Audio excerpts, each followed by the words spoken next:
Hi hello ನಮಸ್ತೆ, ನಾನು ರಾಜು ಅಷ್ಟೇ. ನೀವು ನೋಡ್ತಿದ್ದೀರಾ centre point Kannada YouTube channel. Dharmasthala case ಅಂದ ಕೂಡಲೇ ಅಲ್ಲಿ ಪ್ರಮುಖವಾಗಿ ಬರುವಂಥ ಒಂದು ಪಾತ್ರ ಅಂದರೆ ಅದು ಸುಜಾತ ಭಟ್ ಎನ್ನುವಂಥ ಮಹಿಳೆಯ ಪಾತ್ರ.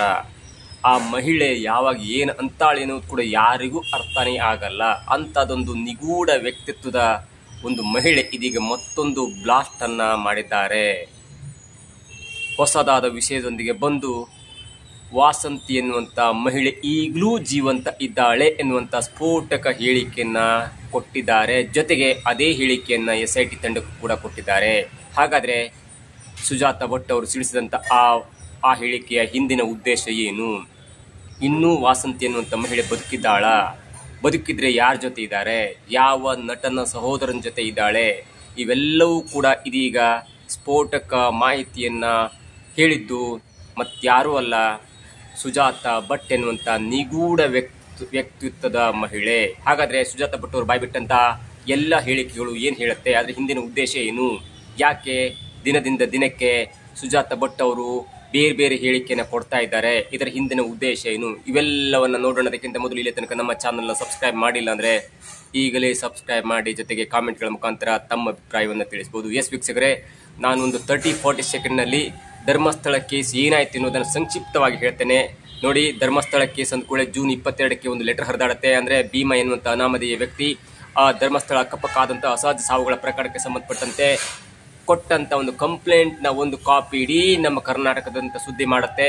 ಅದಾದ ನಂತರ ಜುಲೈ 4ಕ್ಕೆ ಅದೇ ತಂಡ ಭೀಮಾ ಒಂದು ತಲೆಬೋರ್ಡಿಯನ್ನು ತೆಗೆದುಕೊಂಡು ಬಂದು ಬೆಳ್ತಂಗಡಿಯ ಪೊಲೀಸ್ ಠಾಣೆಗೆ ಜುಲೈ 3ರಂದು ನ್ಯಾಯಾಧೀಶರ ಮುಂದೆ ಒಂದು ಹೇಳಿಕೆಯನ್ನು ಕೊಡ್ತಾನೆ. ಅದಾದ ನಂತರ ನ್ಯಾಯಾಧೀಶ ಸೂಚನೆ ಏನು ಮಾಡ್ತಾರೆ, ನೀವು ಬೆಳ್ತಂಗಡಿಯ ಒಂದು ಪೊಲೀಸ್ ಸ್ಟೇಷನ್ಗೆ ಹೋಗಿ ಕಂಪ್ಲೇಂಟ್ ಕೊಡಿ ಮತ್ತು ಅಲ್ಲಿ 163 ಸ್ಟೇಟ್ಮೆಂಟನ್ನು ಕೊಡಿ ಅನ್ನುವಂಥ ಹೇಳಿಕೆಯನ್ನು ಕೊಟ್ಟಾಗ ಅದೇ ತಲೆಬೋರ್ಡನ್ನು ತೆಗೆದುಕೊಂಡು ಬಂದು ಭೀಮಾ ಮತ್ತು ಅವರ ತಂಡ, ವಕೀಲರ ತಂಡ ಬೆಳ್ತಂಗಡಿಯ ಪೊಲೀಸ್ ಠಾಣೆಗೆ ಬಂದು ಸೇಮ್ ಹೇಳಿಕೆಯನ್ನು ಕೊಡ್ತಾರೆ. ಅಲ್ಲಿ 163 ಸ್ಟೇಟ್ಮೆಂಟ್ ಸ್ಟಾರ್ಟ್ ಆಗುತ್ತೆ. ಅದಾದ ನಂತರ ರಾಜ್ಯದಲ್ಲಿ ಅಲ್ಲೋಲ ಕಲ್ಲೋಲವಾಗುತ್ತೆ. ಧರ್ಮಸ್ಥಳದ ಅಕ್ಕಪಕ್ಕ ಆದಂಥ ಅಸಹಜ ಸಾವುಗಳ ಪ್ರಕರಣವನ್ನು ದೊಡ್ಡ ತನಿಖೆ ಮಾಡಬೇಕೆನ್ನುವಂಥ ದೊಡ್ಡ ಗೊಂದಲ ಆಗುತ್ತೆ. ಅದಾದ ನಂತರ ಮಹಿಳಾ ಆಯೋಗದ ಅಧ್ಯಕ್ಷೆಯಾಗಿರುವಂಥ ಡಾಕ್ಟರ್ ನಾಗಲಕ್ಷ್ಮಿ ಚೌಧರಿ ಅವರು ಸರ್ಕಾರಕ್ಕೆ ಮತ್ತು ಮಂಗಳೂರಿನ ಎಸ್ಪಿಗೆ ಒಂದು ಪತ್ರ ಬರೀತಾರೆ. ಜೊತೆಗೆ ಪತ್ರದಲ್ಲಿ ಹೇಳ್ತಾರೆ, ಮುಖ್ಯಮಂತ್ರಿಗೆ ಬರೆದ ಪತ್ರದಲ್ಲಿ ಅದು ಜುಲೈ 11ಕ್ಕೆ ಒಂದು ಪತ್ರ ಬರೀತಾರೆ. ನೀವು ಈ ಪ್ರಕರಣವನ್ನು ಗಂಭೀರವಾಗಿ ಪರಿಗಣಿಸಿ ನೀವು ಇದನ್ನು SIT ತಂಡ ಮಾಡುವಂತೆ ಒಂದು ಪತ್ರವನ್ನು ಬರ್ತಾರೆ. ಅದಾದ ನಂತರ ಆನ್ ಜುಲೈ 19th ರವಿವಾರ ಮಧ್ಯಾಹ್ನ 2 ಗಂಟೆಗೆ ಸುಮಾರಕ್ಕೆ SIT ಇಂದ ಒಂದು ಸರ್ಕಾರದಿಂದ ಒಂದು ಆದೇಶ ಹೊರಬರುತ್ತೆ. ಅದೇನೆಂದರೆ, ಧರ್ಮಸ್ಥಳದಲ್ಲಿ ಆದಂಥ ಅಸಹಜ ಸಾವುಗಳ ಪ್ರಕರಣಕ್ಕೆ ಸಂಬಂಧಪಟ್ಟಂತ ತನಿಖೆಯನ್ನು SIT ಮಾಡುತ್ತೆ ಅನ್ನುವಂಥ ಒಂದು SIT ಫಾರ್ಮ್ ಆದಂಥ ಒಂದು ಆದೇಶವನ್ನು ಹೊರಡಿಸುತ್ತೆ. ಆ SIT ತಂಡದ ಮುಖ್ಯಸ್ಥರಾಗಿ ಡಾಕ್ಟರ್ ಪ್ರಣವ್ ಮೋಹಂತಿ ಇರ್ತಾರೆ. ಅದಾದ ನಂತರ SIT ತಂಡ ಬೆಳ್ತಂಗಡಿಗೆ ಹೋಗುತ್ತೆ. ಬೆಳ್ತಂಗಡಿಗೆ ಹೋದ ನಂತರ ಸ್ಥಳ ಮಾಜೂರು ಭೀಮನ ಕರ್ಕೊಂಡು ಸ್ಥಳ ಮಾಜೂರು ಕಾರ್ಯ ಆಗುತ್ತೆ. ಜುಲೈ 28ಕ್ಕೆ ಜುಲೈ 29ರಂದು ಸಮಾಧಿ ಒಗೆಯುವಂಥ ಕೆಲಸ ಆಗುತ್ತೆ. ಅದಾದ ನಂತರ ಎಲ್ಲಿಗೆ ಬಂದು ತಲುಪಿದೆ ಎಲ್ಲವೂ ಕೂಡ ಗೊತ್ತಿದೆ. ಯಾಕಂದರೆ ಇಲ್ಲಿ ನೂರಾರು ಜನರ ನೋಟಿಸ್ ಕೊಟ್ಟಾಗಿದೆ. 100 ಜನರಿಗೆ ನೋಟಿಸ್ ಕೊಟ್ಟ ನಂತರ ಇದೀಗ ಎಲ್ಲವೂ ಕೂಡ ಭೀಮನ ಮೇಲೆ ಬಂದು, ಅಂದರೆ ಚಿನ್ನಯ್ಯನ ಮೇಲೆ ಬಂದು, ಚಿನ್ನಯ್ಯ ಇದೀಗ ಶಿವಮೊಗ್ಗದ ಒಂದು ಜೈಲಿನಲ್ಲಿ ಸುಮ್ಮನೆ ಕೂತ್ಕೊಂಡಿದ್ದಾನೆ.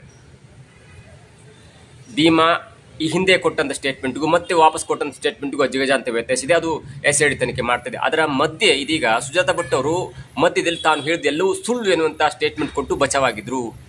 ತನಗೆ ಅನನ್ಯ ಭಟ್ ಎನ್ನುವಂಥ ಮಗಳಿದ್ರು. ಅವರು 2003ರಲ್ಲಿ ಧರ್ಮಸ್ಥಳಕ್ಕೆ ಬಂದಿದ್ರು. ಧರ್ಮಸ್ಥಳಕ್ಕೆ ದೇವಸ್ಥಾನಕ್ಕೆ ಬಂದಾಗ ಅವ್ರು ಕಿಡ್ನಾಪ್ ಆಯಿತು, ಹಾಗಾಯ್ತು ಹೀಗಾಯ್ತು, ಅವ್ರು ಕೊಲೆ ಆಯಿತು. ಅದಾದ ನಂತರ ನಾನು ನ್ಯಾಯ ಕೇಳಿ ಬಂದಾಗ ನನಗೂ ಕೂಡ ಹೊಡೆದ್ರು. ಹಾಗಾಗಿ ನನ್ನ ಮಗಳ ಒಂದು ಅಸ್ಥಿ ಸಿಕ್ಕದೆ, ಸಮಾಧಿ ಒಗೆಯುವಂಥ ಕೆಲಸದಲ್ಲಿ ಅಸ್ಥಿ ಸಿಕ್ಕಿದ್ರೆ ನಾನು ಸನಾತನ ಧರ್ಮದ ಪ್ರಕಾರ ಅದಕ್ಕೆ ಅಂತ್ಯ ಸಂಸ್ಕಾರ ಮಾಡ್ತೀನಿ. ನನ್ನ ಕೊನೆಯ ಗಳಿಗೆಯಲ್ಲಿ, ಕೊನೆಯ ವಯಸ್ಸಿನಲ್ಲಿ ಅದಾದರೂ ಕೂಡ ನೆಮ್ಮದಿ ಸಿಗಲಿ ಅನ್ನುವಂಥ ಒಂದು ಸ್ಫೋಟಕ ಹೇಳಿಕೆಯನ್ನು ನೀಡಿದರು. ಅದಾದ ನಂತರ ಎಲ್ಲರೂ ಕೂಡ ಸುಜಾತ ಭಟ್ ಮ್ಯಾಜಿಕ್ ಅಜ್ಜಿ ಅನ್ನುವಂಥ ಮಾತು ಹೇಳಿದ್ರು ಕೂಡ ಸುಜಾತ ಭಟ್ ಯಾವುದಕ್ಕೂ ತಲೆ ಕೆಡಿಸ್ಕೊಳ್ಳದೆ SITಗೆ ಬಂದು ತನಿಖೆಗೆ ಸಹಕರಿಸಿದ್ರು ಮತ್ತು ತನಿಖೆಯಲ್ಲಿ ಮೊಬೈಲ್ ಹ್ಯಾಂಡ್ ಓವರ್ ಕೂಡ ಮಾಡಿದ್ರು. ಮೊಬೈಲ್ ಹ್ಯಾಂಡ್ ಓವರ್ ಮಾಡಿದ ನಂತರ ಪೊಲೀಸರು ಅವ್ರಿಗೆ ಹೊಸ ಮೊಬೈಲ್ ಕೊಡಿಸಿದ್ರೆ ಅನ್ನೋ ಸ್ಟೇಟ್ಮೆಂಟ್ ಕೂಡ ಕೊಟ್ಟಿದ್ರು. ಅದಾದ ನಂತರ ಇದೀಗ ಅನನ್ಯ ಭಟ್ ವಿಚಾರಕ್ಕೆ ಸಂಬಂಧಪಟ್ಟಂತೆ ಸುಜಾತ ಭಟ್ ಅವರು ಸ್ಫೋಟಕ ಹೇಳಿಕೆಯನ್ನು ಕೊಟ್ಟಿದ್ದಾರೆ. ನೋಡಿ, ಅವರು ಮೊದಲು ಅನನ್ಯ ಭಟ್ ಮಗಳಿದ್ದಾಳೆ ಎನ್ನುವಂಥ ವಿಷಯ ಹೊರಗೆ ಬಂದಾಗ ಮಾಧ್ಯಮದವರು ಕೇಳಿದ್ರು, ಅನನ್ಯ ಭಟ್ ಅವರ ಫೋಟೋ ಆದರೂ ಕೊಡಿ, ಯಾವುದು ಡಾಕ್ಯುಮೆಂಟ್ ಸಿಕ್ಕಿಲ್ಲ. ಕಸ್ತೂರ್ಬಾ ಮೆಡಿಕಲ್ ಕಾಲೇಜ್ ಆಗಿರ್ಬೋದು, ಬೇರೆ ಬೇರೆ ಎಲ್ಲ ಕಡೆಗೆ ನಾವು ದಾಖಲಾತಿ ಹುಡುಗರು ಕೂಡ ಅನನ್ಯ ಭಟ್ ಎನ್ನುವಂಥ ಹೆಸರು ಇರಲಿಲ್ಲ ಮತ್ತು ಕಸ್ತೂರ್ಬಾ ಕಾಲೇಜ್ನಲ್ಲಿ ಅನನ್ಯ ಭಟ್ ಎನ್ನುವಂಥ ವಿದ್ಯಾರ್ಥಿ ಓದಿಲ್ಲ ಎನ್ನುವಂಥ ಸಾಕ್ಷಿ ಸಿಗ್ತದೆ. ಹಾಗಾದರೆ ಅಟ್ಲೀಸ್ಟ್ ನಿಮ್ಮ ಹತ್ರ ಒಂದು ಫೋಟೋ ಇದ್ರು ಕೊಡಿ ಎನ್ನುವಂಥ ಒಂದು ಮಾಹಿತಿ ಕೇಳಿದಾಗ ಅನನ್ಯ ಭಟ್ ಅವರ ಫೋಟೋ ಎನ್ನಲಾದ ಒಂದು ಫೋಟೋನ ಸುಜಾತ ಭಟ್ ಅವರು ತೋರಿಸ್ತಾರೆ.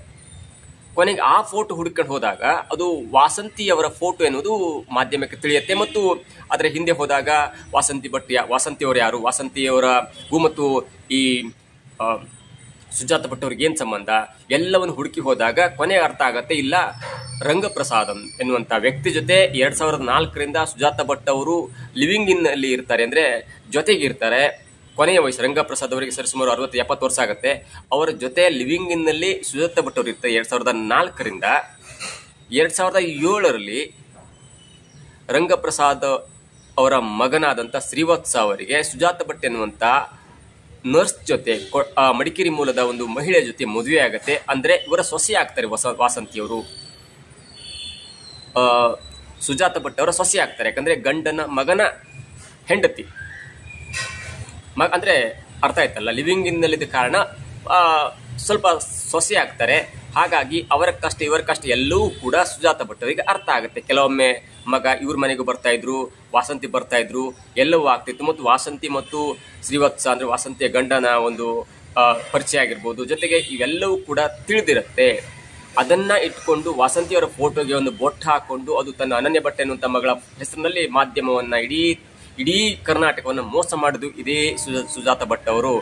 ಅದಾದ ನಂತರ ಎಲ್ಲವೂ ಆಗುತ್ತೆ, ಒಪ್ಕೊಂತಾರೆ, ಇಲ್ಲ ನನಗೆ ಅನನ್ಯ ಭಟ್ ಎನ್ನುವಂಥ ಮಗಳು ಇರಲಿಲ್ಲ ಅನ್ನುವಂಥ ಸ್ಟೇಟ್ಮೆಂಟ್ ಕೂಡ ಕೊಡ್ತಾರೆ. ಆದರೆ ಇದೀಗ ವಾಸವಿಯವರು ಅಂದ್ರೆ ವಾಸಂತಿಯವರು ಬದುಕಿದ್ದಾರೆ, ಅವ್ರು ಇನ್ನೂ ತೀರ್ಕೊಂಡಿಲ್ಲ. ಅವರು 2007ರಲ್ಲಿ ಮದುವೆಯಾದ 4 ತಿಂಗಳಲ್ಲಿ ಅವರು ನಾಪತ್ತೆಯಾಗಿ ಅದಾದ ನಂತರ ಅವರು ಡಿಕಂಪೋಸ್ ಬಾಡಿ ವಿರಾಜಪೇಟೆಯಲ್ಲಿ ಸಿಗುತ್ತೆ ಅನ್ನುವಂಥ ಒಂದು ಕಂಪ್ಲೇಂಟ್ ರಿಜಿಸ್ಟರ್ ಆದ್ರೂ ಕೂಡ ಅವರು ಇನ್ನೂ ತನಕ ಬದುಕಿದ್ದಾರೆ. ಯಾರ ಜೊತೆ ಇದ್ದಾರೆ ಅಂದ್ರೆ ಆ ವಾಸಂತಿಯ ಗಂಡ ಶ್ರೀವತ್ಸನ ಸ್ನೇಹಿತರಾದಂಥ ದಕ್ಷಿಣ ಭಾರತದ ಸ್ಟಾರ್ ನಟನ ಸಹೋದರನ ಜೊತೆಗೆ ಇರಬಹುದು, ಅವರು ಚೆನ್ನೈನಲ್ಲಿರ್ಬೋದು, ಅವರು ಕೂಡ ನಾನು ನೋಡಿದ್ದೇನೆ ಎನ್ನುವಂತ ಒಂದು ಮಾತು ಸ್ಫೋಟಕ ಹೇಳಿಕೆಯನ್ನ ಮಾಧ್ಯಮದವರಿಗೂ ಹೇಳಿಕೆಯನ್ನು ಕೊಟ್ಟಿದ್ದಾರೆ. ಜೊತೆಗೆ SIT ತಂಡಕ್ಕೂ ಈಗ ಹೇಳಿಕೆಯನ್ನು ಕೊಟ್ಟಿದ್ದಾರೆ. ಅದರ ಹೇಳಿಕೆ ಹಿನ್ನೆಲೆಯಲ್ಲಿ ಇದೀಗ SIT ತಂಡ 20-25 ಜನರ ಎನ್ಕ್ವೈರಿ ಕೂಡ ಮಾಡಿದೆ. ಯಾಕಂದ್ರೆ ಈ ವಾಸಂತಿ ಸಾವಿನ ನಂತರ ಅದು ಕೂಡ SITಗೆ ಹ್ಯಾಂಡ್ ಓವರ್ ಆಗಿದೆ. ವಾಸಂತಿ ಪ್ರಕರಣ ಕೂಡ SIT ತನಿಖೆ ಮಾಡ್ತಾ ಇದೆ. ಜೊತೆಗೆ ಸುಜಾತ ಭಟ್ ಅವರು ಹೇಳ್ತಾ ಇದ್ದಾರೆ, ಅದೇನಂದ್ರೆ 2007 ಮೇ 7ಕ್ಕೆ ಶೇಷಾದ್ರಪುರಂನ ಒಂದು ಮಂಟಪದಲ್ಲಿ ಮದುವೆ ಆಗುತ್ತೆ. ಅವರಿಬ್ಬರದು ಲವ್ ಮ್ಯಾರೇಜ್ ಆಗುತ್ತೆ. ಯಾರ್ದು ವಾಸಂತಿ ಮತ್ತು ಶ್ರೀವತ್ಸ ಅವರು. ಹಾಗಾಗಿ ಮನೆಯವರ ಸಮ್ಮುಖದಲ್ಲಿ ಮದುವೆ ಆಗುತ್ತೆ. ಮದುವೆ ಆದ ನಂತರ ಕೇವಲ 4 ತಿಂಗಳಲ್ಲಿ ಅವರು ನಾಪತ್ತೆ ಆಗ್ತಾರೆ. ನಾಪತ್ತೆಯಾಗಿ ಅಕ್ಟೋಬರ್ 8ರಂದು ಅವರು ವಿರಾಜಪೇಟೆ ಒಂದು ಚಿಕ್ಕ ನದಿಯಲ್ಲಿ ತೇಲ್ತಾ ಇರ್ತಾರೆ. ಅದಾದ ನಂತರ ಅವ್ರ ಮೇಲೆ ಒಂದು ಅವರ ತೊಟ್ಟಿದಂತ ಒಂದು ಮಂಗಳಸೂತ್ರ ಇರುತ್ತೆ. ಅದು ಹೇಗೆ ಸಿಗ್ಲಿಕ್ಕೆ ಸಾಧ್ಯ? ಬಾಡಿ ಕಂಪ್ಲೀಟ್ ಆಗಿ ಡಿಕಂಪೋಸ್ ಆದ ನಂತರ ಮಂಗಳಸೂತ್ರ ಹೇಗೆ ಸಿಗ್ಲಿಕ್ಕೆ ಸಾಧ್ಯ? ಅದು ಕೂಡ ತೇಲಿ ಹೋಗ್ಬೇಕಿತ್ತಲ್ಲ. ಇಲ್ಲಿ ಏನೋ ಒಂದು ಷಡ್ಯಂತ್ರ ಇದೆ. ನನಗನ್ಸುತ್ತೆ ಅದು ಷಡ್ಯಂತ್ರ. ಯಾಕಂದ್ರೆ ವಾಸಂತಿ ಇನ್ನೂ ಜೀವಂತ ಇದ್ದಾಳೆ. ಜೊತೆಗೆ ಅವ್ರು ಯಾರ್ದೋ ಜೊತೆಗಿದ್ದಾಳೆ. ಅವ್ರು ಸುಜಾತ ಭಟ್ ಹೇಳೋ ಪ್ರಕಾರ ಆ ಸ್ಟಾರ್ ನಟನ ಸಹೋದರನ ಜೊತೆ ಇರಬಹುದು. ಹಾಗಾಗಿ ಈ ಎಲ್ಲ ವಿಷಯವನ್ನು ಕೂಡ ನಾನು SITಗೆ ಹೇಳಿದ್ದೇನೆ. ಜೊತೆ SIT ಕೂಡ ಅವರ ಎನ್ಕ್ವೈರಿ ಮಾಡ್ತಿದ್ದ. ಜೊತೆಗೆ ಅವರ ಅಡ್ರೆಸ್ ಸಿಗದ ಕಾರಣ, ಅಂದ್ರೆ ಆ ಗೆಳೆಯನ ಸ್ಟಾರ್ ನಟನ ತಮ್ಮನ ಅಡ್ರೆಸ್ ಸಿಗದ ಕಾರಣ ನೋಟಿಸ್ ಕೊಡ್ಲಿಕ್ಕೆ ಸ್ವಲ್ಪ ಹೆಚ್ಚು ಕಡಿಮೆ ಆಗ್ತಿದೆ, ಅಥವಾ ನೋಟಿಸ್ ಕೊಡ್ಲಿಕ್ಕೆ ಸ್ವಲ್ಪ ಲೇಟ್ ಆಗ್ತಿದೆ. ಅವರ ಅಡ್ರೆಸ್ ಸಿಕ್ಕ ನಂತರ ಅವರಿಗೆ ನೋಟಿಸ್ ಕೊಟ್ಟು ಅವರನ್ನು ಕೂಡ ವಿಚಾರಣೆಗೆ ಕರೆಸುವಂತ ಎಲ್ಲ ಸಾಧ್ಯತೆ ಇದೆ ಅನ್ನೋದು ಈಗ ಹೊರಗಡೆ ವಿಷಯ ಹರಿದಾಡ್ತಿದೆ. ಆದರೆ ಸುಜಾತ ಭಟ್ ಅವರು ಹೇಳುವ ಪ್ರಕಾರ ವಾಸಂತಿ ಬದುಕಿದ್ದಾರೆ, ಓಕೆ. ಆದರೆ ಅವರು ಪದೇ ಮಂಗಳಸೂತ್ರದ ಒಂದು ವಿಚಾರವನ್ನು ಹೇಳ್ತಾ ಇದ್ದಾರೆ. ಯಾಕೆ ಆ ವಾಸಂತಿಯ ತವರು ಮನೆಯವರು ಯಾಕೆ ಈ ಮಂಗಳಸೂತ್ರವನ್ನು ತೆಗೆದುಕೊಂಡು ಹೋದ್ರು? ಅದು ಗಂಡ ಹಾಕಿದ್ದಾಗಿರುತ್ತೆ. ಗಂಡ ಅಂದ ಕೂಡಲೇ ಅಂದ್ರೆ ಇಂಡೈರೆಕ್ಟ್ಲಿ ತನ್ನ ಮಗನ ಆಗ್ತಾನೆ, ಅದು ನಮಗೆ ಸೇರ್ಬೇಕಾಗಿದ್ದು ಎನ್ನುವಂತ ಮಾತಿನಲ್ಲಿ ಪದೇ ಮಂಗಳಸೂತ್ರದ ಮಾತನಾಡ್ತಾ ಇದ್ದಾರೆ. ನನಗೆ ಅದ್ರ ಬಗ್ಗೆ ಆಸೆ ಇಲ್ಲ. ಆದ್ರೆ ಆ ಹುಡುಗನ ಅಕ್ಕ ಒಬ್ಬಳಿದ್ದಾಳೆ, ಅಕ್ಕನಿಗಾದ್ರೂ ಕೊಡ್ಬೋದಿತ್ತಲ್ಲ. ಯಾಕಂದ್ರೆ ಗಂಡ ನಾದವನ್ನು ತನ್ನ ಒಂದು ಹೆಮ್ಮೆಯ ಸಲುವಾಗಿ, ತನ್ನ ಒಂದು ಸಂಪ್ರದಾಯದ ಪೂರಕವಾಗಿ ಅದನ್ನ ಹಾಕಿರ್ತಾನೆ ಹೆಂಡತಿಗೆ. ಹೆಂಡತಿ ತೀರ್ ಹೋದ ನಂತರ ಆ ಮಂಗಳಸೂತ್ರ ಬರಬೇಕಾದ್ದು ಗಂಡನ ಮನೆಯವರಿಗೆ. ಯಾಕಂದ್ರೆ ಗಂಡ ಹಾಕಿದಂತ ಮಂಗಳಸೂತ್ರ. ಯಾಕೆ ಈ ಮಂಗಳಸೂತ್ರವನ್ನ ತವ್ರ ಮನೆಯವರು ತೆಗೆದುಕೊಂಡು ಹೋದ್ರು? ಅಣ್ಣ ವಿಜಯ್ ಯಾಕೆ ತೆಗೆದುಕೊಂಡು ಹೋದ? ಇಲ್ಲಿ ಏನೋ ಒಂದು ಸಂಶಯ ಕಾಡ್ತಾ ಇದೆ. ಹಾಗಾಗಿ ಇನ್ನೂ ತನಕ ವಾಸಂತಿಯವರು ಬದುಕಿದ್ದಾರೆ ಮತ್ತು ಆ ಸ್ಟಾರ್ ನಟನ ಸಹೋದರನ ಜೊತೆ ಹೋಗಿರ್ಬೋದು ಎನ್ನುವಂತ ಮಾತನ್ನು ಹೇಳ್ತಾರೆ. ಜೊತೆಗೆ ಪದೇ ಮಂಗಳಸೂತ್ರದ ಮಾತನಾಡ್ತಾರೆ. ಮಂಗಳಸೂತ್ರ ಆದ್ಮೇಲೆ ನನ್ಗೆ ಆಸೆ ಇಲ್ಲ, ಮಂಗಳಸೂತ್ರ ಗಂಡನಿಗೆ ಸೇರ್ಬೇಕಾಗಿದ್ದು, ಗಂಡನ ಮನೆಯವರಿಗೆ ಸೇರ್ಬೇಕಾಗಿದ್ದು ಅನ್ನುವಂತ ಮಾತು ಕೂಡ ಹೇಳ್ತಾರೆ. ನೋಡಿ, 2007ರಲ್ಲಿ ಸುಜಾತ ಭಟ್ ವಾಸಂತಿಯವರ ಜೊತೆ ಶ್ರೀವತ್ಸ ಅವ್ರ ಮದುವೆ ಆಗುತ್ತೆ. 2007 ಅಕ್ಟೋಬರ್ 8ಕ್ಕೆ ಕಾಣೆಯಾದ 24 ದಿನಗಳ ನಂತರ ವಿರಾಜಪೇಟೆಯ ಒಂದು ನದಿಯಲ್ಲಿ ವಾಸಂತಿ ಹೆಣವಾಗಿ ಸಿಗ್ತಾರೆ. ಅದಾದ ನಂತರ 7 ವರ್ಷಗಳ ನಂತರ ಶ್ರೀವತ್ಸ ಅವರು ಕೂಡ 2015ರಲ್ಲಿ ಸಾವನ್ನಪ್ತಾರೆ. ಅದಾದ ನಂತರ ಸುಜಾತ ಭಟ್ ಅವರ ಗಂಡ ಎನಿಸ್ಕೊಂಡಂತ ಅಥವಾ ಲಿವಿಂಗ್ ರಿಲೇಷನ್ಶಿಪ್ ನಲ್ಲಿ ಇದ್ದಂತ ರಂಗಪ್ರಸಾದ್ ಕೂಡ 2025 ತೀರ್ಕೊಳ್ತಾರೆ. ಹಾಗಾಗಿ ಇದೀಗ ಯಾವ ಸಾಕ್ಷ್ಯವೂ ಕೂಡ ಉಳಿದಿಲ್ಲ. ಸುಜಾತ ಭಟ್ ಅವ್ರು ಹೇಳಿದ್ದೇ ಸಾಕ್ಷಿ ಆಗ್ತಾ ಇದೆ. ಅವ್ರು ಹೇಳಿದ್ದೇ ಸಾಕ್ಷಿ ಆಗ್ತದೆ. ಅವರ ಹೇಳಿಕೆ ಇದೆಯಲ್ಲ, ಅದು ನಿಗೂಢತೆ ಒಂದು ಆಗರ ಅಂತ ಹೇಳ್ಬೋದು. ದಿನಕ್ಕೊಂದು ಸ್ಟೇಟ್ಮೆಂಟ್ ಅನ್ನು ಕೊಡ್ತಾ ಇದ್ದಾರೆ. ಏನಾದ್ರೂ ಬೈಲಿಕ್ಕೆ ಹೋದ್ರೆ ವಯಸ್ಸಾಗಿದೆ, ತನಗೆ ಯಾಕೆ ಹರಾಸ್ ಮಾಡ್ತಾರೆ ಅಂತ ಹೇಳಿಕೆಯನ್ನು ಕೊಡ್ತಾರೆ. ಇವೆಲ್ಲವನ್ನ ನೋಡ್ತಾ ಇದ್ರೆ ಈ ಧರ್ಮಸ್ಥಳ ಕೇಸನ್ನ ಹಳ್ಳ ಹಿಡಿಸುವ ನಿಟ್ಟಿನಲ್ಲಿ ಸುಜಾತ ಭಟ್ ಅವರ ಒಂದು ಪಾತ್ರ ಇದೆಯಲ್ಲ, ಅದು ದೊಡ್ಡ ಪಾತ್ರ ಆಗತ್ತೆ. ಹಾಗಾಗಿ ಪೊಲೀಸರು ಸುಜಾತ ಭಟ್ ಅವರನ್ನ ಎನ್ಕ್ವೈರಿ ಮಾಡಿಕೊಂಡು ಪದೇ ಪದೇ ಇಂತ ಹೇಳಿಕೆಯನ್ನು ಕೊಡ್ತಾ ಇರುವಂತ ಮತ್ತು ಇದರ ನಿಗೂಢತೆಯನ್ನು ಅರ್ಥ ಮಾಡಿಕೊಂಡು ನಿಜವಾಗಿಯೂ ಸುಜಾತ ಭಟ್ ಅವರು ಸತ್ಯ ಹೇಳ್ತಾ ಇದ್ದಾರಾ, ಒಂದು ವೇಳೆ ವಾಸಂತಿ ಅವರು ಬದುಕಿದ್ರೆ ಎಲ್ಲಿಗಿರ್ತಾರೆ ಅನ್ನೋದಕ್ಕಿಂತ ಪದೇ ಪದೇ ಮಂಗಳಸೂತ್ರದ ಹೇಳಿಕೆಯನ್ನು ಯಾಕೆ ಕೊಡ್ತಾ ಇದ್ದಾರೆ? ಮಂಗಳಸೂತ್ರದ ಮೇಲೆ ಆಸೆ ಇಟ್ಕೊಂಡು ಅಥವಾ ಅದರ ಚಿನ್ನದ ಮೇಲೆ ಆಸೆ ಇಟ್ಕೊಂಡು ಈಗ ಯಾರು ಇಲ್ಲ, ಶ್ರೀವತ್ಸ ಇಲ್ಲ, ಬದುಕಿಲ್ಲ, ರಂಗಪ್ರಸಾದ್ ಬದುಕಿಲ್ಲ, ಎಲ್ಲವೂ ಕೂಡ ನನ್ನ ಆಸ್ತಿ ಅನ್ನುವಂಥ ರೀತಿಯಲ್ಲಿ ಸುಜಾತ ಭಟ್ ಅವರು ಈಗ ಕಣ್ಣಿಟ್ಟದ್ದು ಮಂಗಳಸೂತ್ರದ ಮೇಲೆ. ಇವೆಲ್ಲವಕ್ಕೂ ಕೂಡ SIT ಕಡಿವಾಣ ಹಾಕಲೇಬೇಕಾಗುತ್ತೆ. ಜೊತೆಗೆ ಅನನ್ಯ ಭಟ್ ಎನ್ನುವಂತ ಮಗಳ ಸೃಷ್ಟಿ ಮಾಡುವ ಉದ್ದೇಶದಿಂದ ಕೊಡಗು ವಿರಾಜಪೇಟೆಗೆ ಹೋಗಿ ವಾಸಂತಿಯವರ ಡೆತ್ ಸರ್ಟಿಫಿಕೇಟ್ ಅನ್ನು 2023 ಪಡ್ಕೊಂಡು ಬಂದಿದ್ದಾರೆ ಎನ್ನುವಂತ ಕಂಪ್ಲೇಂಟ್ ಕೂಡ ವಾಸಂತಿಯವರ ಅಣ್ಣ ವಿಜಯ್ ಕೂಡ ಕಂಪ್ಲೇಂಟ್ ಕೊಟ್ಟಿದ್ದಾರೆ. ಇವೆಲ್ಲವೂ ಕೂಡ SIT ತಂಡ ಒಂದು ಗಂಭೀರವಾಗಿ ಪರಿಗಣಿಸಲೇಬೇಕಾಗುತ್ತೆ. ವಯಸ್ಸಾದ ಕಾರಣ ಅವರು ಹೇಗೆ ಮಾಡಬಹುದು, ಹಾಗೆ ಮಾಡಬಹುದು, ಅವರ ವಯಸ್ಸಾದ ಕಾರಣ ಅವ್ರನ್ನ ಸುಮ್ಮನೆ ಬಿಟ್ಟು ಬಿಡೋಣ, ತಪ್ಪು ಒಪ್ಕೊಂಡಿದ್ದಾರೆ ಅನ್ನೋದಕ್ಕೆ ಇದು ಮನೆತನದ ಕುಟುಂಬದ ವಿಷಯ ಅಲ್ಲ, ಇದು ನ್ಯಾಯಾಂಗದ ವಿಷಯ. ಇಡೀ ಕರ್ನಾಟಕದ ಜನರ ಮನಸ್ಸಿಗೆ ಕಾಸಿ ಮಾಡಿದಂಥ ವಿಷಯ. ಹಾಗಾಗಿ ಸುಜಾತ ಭಟ್ ಅವರ ಮೇಲೆ ಕಣ್ಣು ಇಡಲೇಬೇಕಾಗಿದೆ. ಕಣ್ಣಿಟ್ಟು ಒಂದು ಕಣ್ಣು ಇಟ್ಟು ನಿಜವಾಗಿಯೂ ಅಲ್ಲಿ ತಪ್ಪಿತಸ್ತ್ರ ಆಗಿದ್ರೆ ಸುಜಾತ ಭಟ್ ಕೂಡ ಒಂದು ಶಿಕ್ಷೆಯನ್ನು ಕೊಡಿಸಲೇಬೇಕಾಗಿದೆ. ಇದಾಗುತ್ತೆ ಇವತ್ತಿನ ವಿಶೇಷ. ನೋಡ್ತಾ ಇರಿ centre point Kannada YouTube channel.